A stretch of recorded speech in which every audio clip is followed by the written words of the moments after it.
idan ka bi ni za ka samu jin daɗi a duniya, za ka yi kuɗi, za ka yi mulki. Idan ka bi ni za ka dace duniyanka da lahiranka. Idan ka bi ni ba ka ba shan wahala a duniya, komai kake bukata ka samu.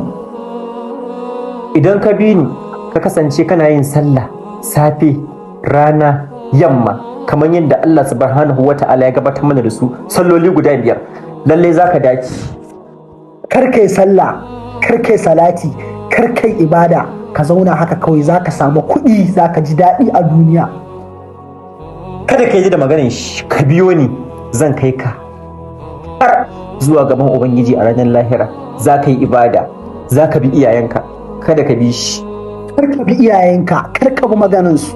In dai kuɗi kake so a duniyan nan ka samu, 'yan mata walwala ka samu, amma kar kai sallah, ka biyo ni kawai.